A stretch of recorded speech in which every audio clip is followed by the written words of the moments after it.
We're getting reports that Iran has detained 2 boats, 10 sailors, 9 men, 1 woman. Iranian news is reporting that they were arrested, although the Pentagon's jumping through some word Olympics to say everything's fine, don't worry about it. What's your assessment of this?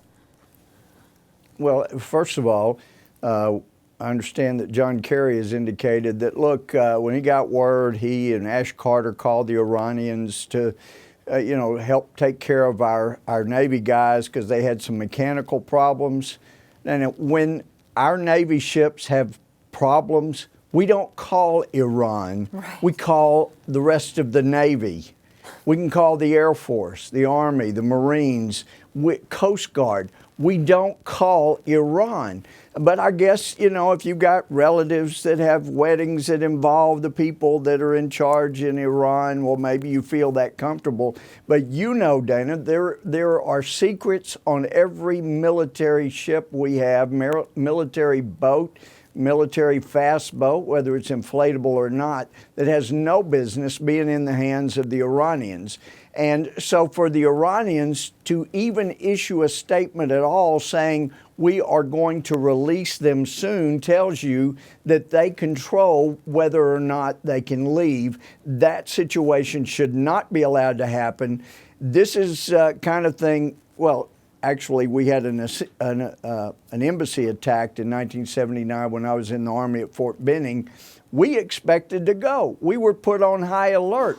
But because we didn't have a president that knew how to deal with radicals, then, it went on for over a year, and it's still, they're not talking about Gitmo when they recruit people. They talk about 79 when they attacked our embassy, and we didn't have the stomach to fight back. They talk about 83 when they hit our embassy and killed hundreds of Marines, and we didn't have the stomach to fight back. That's what they use for recruiting, and we should demand that Iran let these people go.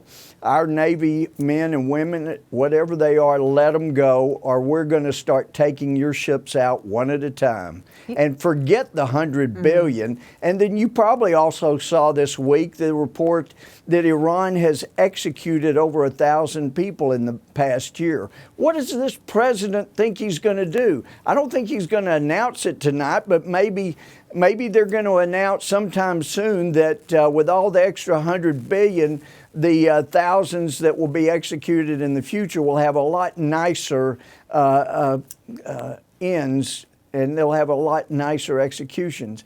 This president is so out of touch. It is so offensive that he placates our enemies and does great harm to our friends. It's just outrageous. I don't find it a coincidence at all either, Congressman, that this is taking place just hours before the State of the Union. Iran's just the biggest sovereign troll on the face of the earth. They're just messing with him at this point and basically showing us that no matter what, they're going to control the situation with this administration. Well, I think that Iran is a lot better and more politically astute than anybody in this administration, because they've thumbed their nose at us. They have tweaked us.